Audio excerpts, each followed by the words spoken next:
feel about the guys you were in the ring with? I wanted to kill them. Well, I can tell. Why did I'm laughing nervously?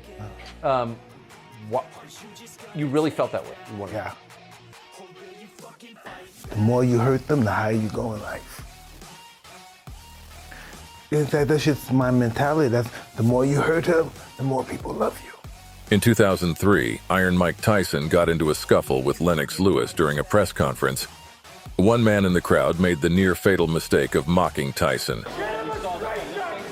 And the rest is history.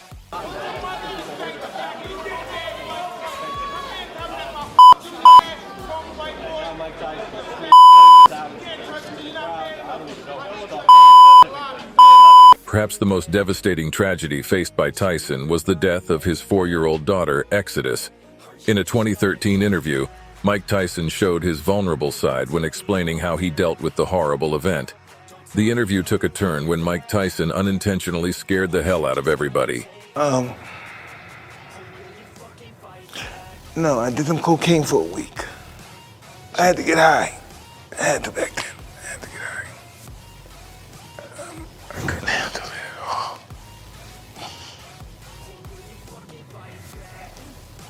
You have to go. You understand, right? Thank you. Thank you, man. You want to take this stuff off? It's no secret that Mike Tyson had some serious issues with his old promoter, Don King. Tyson accused King of cheating him out of millions of dollars during their time working together, leading to a strained and litigious relationship. If you screw around with Mike Tyson, you are sure to get punished. In 2003, you beat up Don King. Allegedly, it said that you left him in a bloody pope. Y'all was on his private jet or something like that? Whoa. Yeah, that was pretty serious. Don was talking to me and he was talking about, man, we gotta get these white motherfuckers out of our business, man. That's all these white motherfuckers do. Just come over here, me, you gonna sign this check, nigga, me, you gonna be two rich niggas, okay? And so he had me on that, but as soon as I get on the phone, I'm going back, I'm gonna make another deal with Don, I'm gonna have millions again, everything's gonna be all right. But on the plane, I started doing some cocaine. Could there be anything in the world scarier than an angry, coked-out Mike Tyson? We don't think so. One of the most controversial events of Mike Tyson's career was the day he bit Evander Holyfield's ear during their boxing match. When asked why he did it, this is what Tyson had to say. He's been with me for 2 fights. But you got to address it, Mike. I did address it. I addressed it in the ring. Why did you do that, though, Mike? I mean, was that the proper response? Look at me. I gotta go home. My kids are gonna be scared of me. Look at me, man.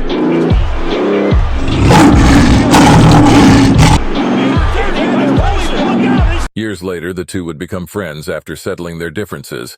At Christmas, Mike was kind enough to get his old pal Evander a very special gift.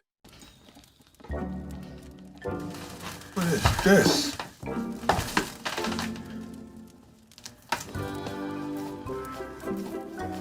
What is this? I got you your ear.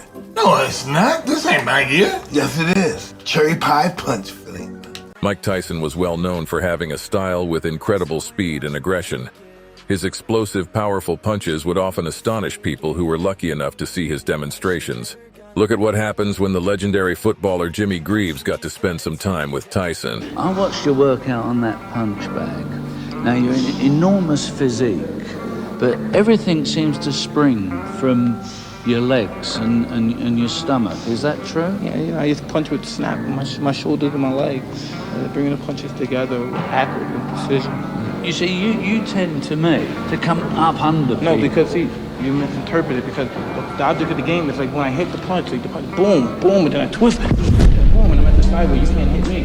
Like if you expect me to be here and you're throwing punches here, you're throwing punches here, but I'm here already, and I'm perhaps gonna hit you already a couple of times. Then you're interpreting that I'm jumping in the air and I'm going like, boom, but I'm not. But you're not. So punching. I mean, it's twisted, bing, bing. Yeah, I'll get the point. Don't worry, Jimmy. You are not the first person to be shocked by Tyson's speed. During his prime, Mike Tyson notoriously spent his money on extravagant items such as a $2 million bathtub, luxury cars including a Bentley, lavish parties, expensive jewelry, and extensive personal entourage.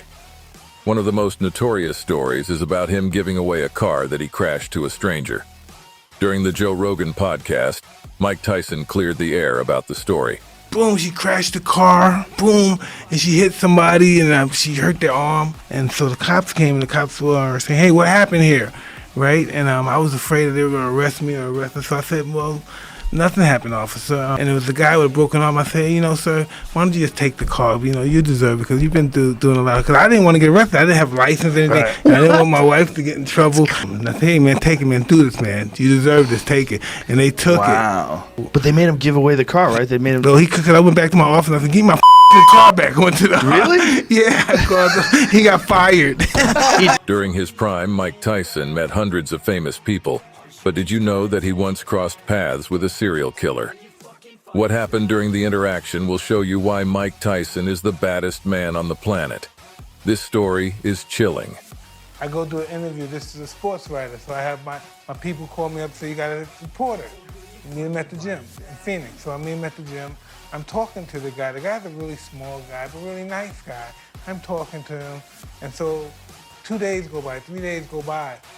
I'm in the gym, and the gym is surrounded with cops, like SWAT. They're surrounded. And the cop sergeant wanted to talk to me. And I said, what the hell did I do? Who ass did I grab last night? And he showed me the picture of me and the guy because it was on his website. And he said, do you know this gentleman? And I said, well, sir, I don't know. I was promoting a fight. If I must have said something to him, if I offended him, I'm sorry. I didn't mean to do that. And he said, no, he liked you, Mr. Tyson. He didn't like the 28 people that he shot and the 8 that he killed. You got interviewed by a murderer? Yes. He was the baseline shooter from Phoenix, Arizona. Oh, wow, yeah. Dale Heiser. So it seems that even deranged psychopathic killers seem to respect and admire Mike Tyson. Just hear what crimes this guy was responsible for. Now, Hausner was convicted of 80 crimes, including 6 murders for a shooting spree that spanned over 14 months between 2005 and 2006.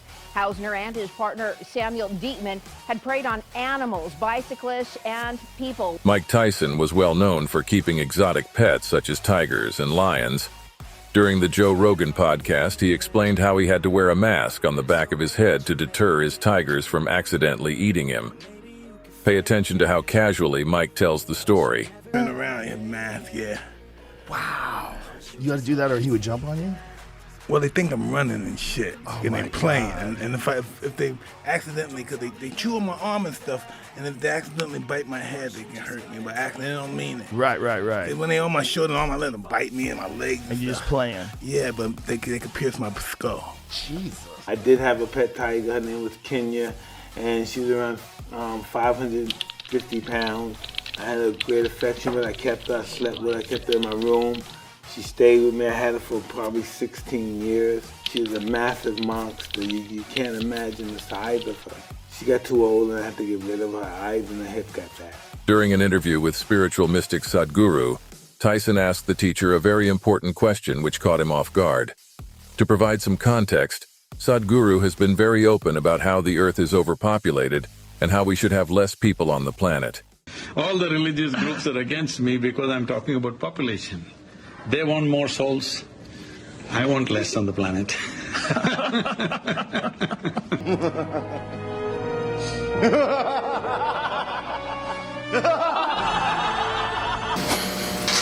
So tell us, how many children do you have? How many children do you have? I know you spoke of a daughter. Yeah, we want to know about you. How many children do you have? All right, I won't ask them. No, you can ask. I have millions of them. Only one is my mistake. Oh, no. Mike Tyson is well known for his open use of psychedelic substances. During an interview on Logan Paul's podcast, he might have pushed things a little too far. Interestingly, Mike claimed that the drugs gave him superpowers for boxing. Mike Tyson took 4 grams of mushrooms and is playing with a pigeon on our podcast. He said he trained on it. He said he actively trains on it. It sharpens his skills. I fought on it. Boom, my oxygen, everything was high. And that thing is enhanced. I know when I box when I'm on it, I don't feel punches. Mike, I gotta encourage you to have a sip of that water. I'm so sorry. The Skunk Dunk 420 Dunk High, and it's inspired by... You're allowed to do that. Weed, huh? Tyson has mentioned in numerous interviews that life in prison was great for him. He regularly got visits from other celebrities and, according to Mike, extra special recreational activities with the prison counselor. But this connection between being locked up and positive emotions started at a young age for Mike. When he explained the story, everybody went silent. If you got locked up, it was better than being home. You know what I mean? You had snacks. You had they gave you snacks at night. Three meals. They treat you good. Give you cookies and milks and stuff. That's crazy.